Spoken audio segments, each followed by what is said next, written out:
السلام عليكم. بغيتو حياتكم تتغير للأحسن وتجلى لكم نعم الله سبحانه وتعالى في حياتكم بشكل ظاهر، وتعيشوا حتى راحة نفسية وتخلصوا من التوتر والقلق والغضب.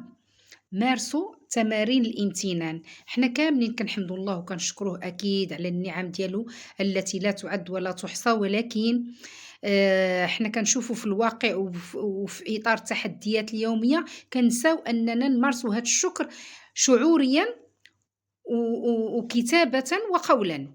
يعني خصنا نعيشوه بالشعور ديالنا، نكونوا فرحانين أننا كنمتنوا الله سبحانه وتعالى على هاد النعم. فممارسة هاد التمارين كتخلّي النعم كتجلى بشكل واضح في حياتنا.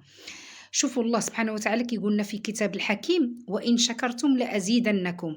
يعني شحال ما شكرتي، شحال ما الله سبحانه وتعالى كيزيدك، وهذا الشكر خصنا نكونوا عايشين به يوميًا. لذلك غادي تمارسوا تمارين الامتنان اللي هي كالتالي: سهلة جدًا. كل ليلة قبل ما نجي ننعس نشكر الله سبحانه وتعالى على النعم اللي كنحس بها واللي كنشعر بها، من أقل نعمة حتى لأكبر نعمة.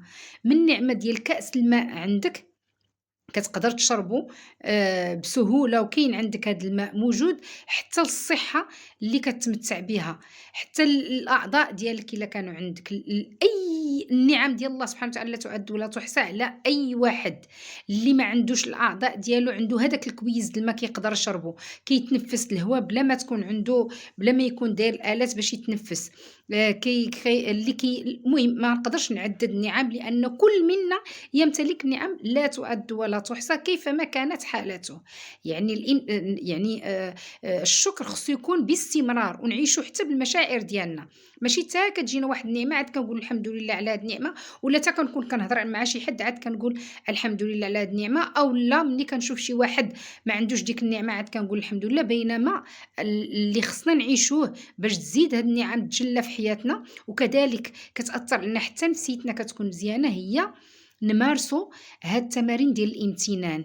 ناخدوا ورقة وستيلو قبل ما ننعسوا نكتبوا على الأقل 5 ديال النعم اللي كنمتن الله سبحانه وتعالى أنني ممتلكة، ابتداءً من أصغر نعمة اللي كنشوفوها عادية وهي داك الكويز د الما اللي كنهزو كنشربو، إلى نعمة الصحة، نعمة الرزق، نعمة البيت اللي كيآويك. المهم كل نهار 5 د النعم. وكذلك مع الاستيقاظ في الصباح ناخد ورقة وستيلو ونكتب، لأن الكتابة عندها واحد الدور كبير، واحد الدور مهم جدًا. وإلا ما بغيتيش تكتبي ولا ما كتكتبيش قوليهم شفويًا. امتني ملي تبغي تنعسي هكا شفويًا، ولكن ب ب ب بفرحة، يعني فرحي أنِّك كتمتلكي. شوفوا سبحان الله العظيم، نعطيكم مثال صغير.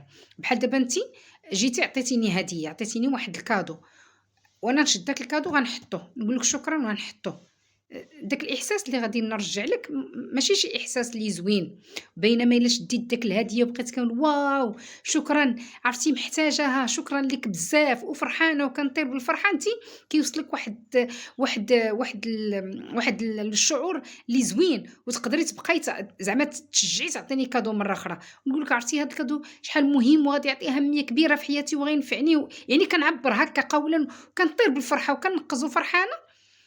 غادي تبغي تشجعي تجيبي لي هدية مرة أخرى، ولكن إلا خديت من عندك الهدية وقلت لك شكرًا وحطيتها، ما تشجعيش مرة أخرى تعطيني الهدية، وحتى الشعور اللي غيوصلك ماشي شي شعور زوين. يعني هكا فما بالكم مع الله سبحانه وتعالى. ملي يكونوا عندنا النِّعَم، يعني زعما هذه حقيقة واخا كنساوها كاملين، ماشي في حياة النهار كامل حنا كنقولوا شكرًا. يعني حتى كنشوفوا بحال اللي قلت لكم شفنا شي واحد مريض كنقولوا الحمد لله على نعمة الصحة.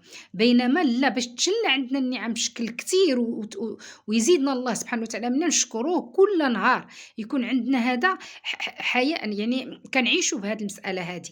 بالليل قبل ما ننعس نشكر الله على كاع النعم اللي استحضرت هذيك الساعة، واخا غير من حاجة قليلة كنشكر عليها الله سبحانه وتعالى قولًا، ونقدروا فعلًا بالكتابة. وكذلك حتى المشاعر ديالنا فرحانين، نكونوا فرحانين هكا فرحانين أننا الحمد لله عندي الصحة ديالي، الحمد لله عندي هذا، الحمد لله كنتنفس بسهولة، الحمد لله عندي بيت كيآويني، الحمد لله. هكا كتبقاي تذكري النعم د الله سبحانه وتعالى بمشاعر ديال الفرح، ديال السعادة، وغادي تشوفوا النعم كيفاش غتجلى في حياتكم، وكذلك حتى النفسية ديالكم غتغير للأحسن. وشكرًا لكم.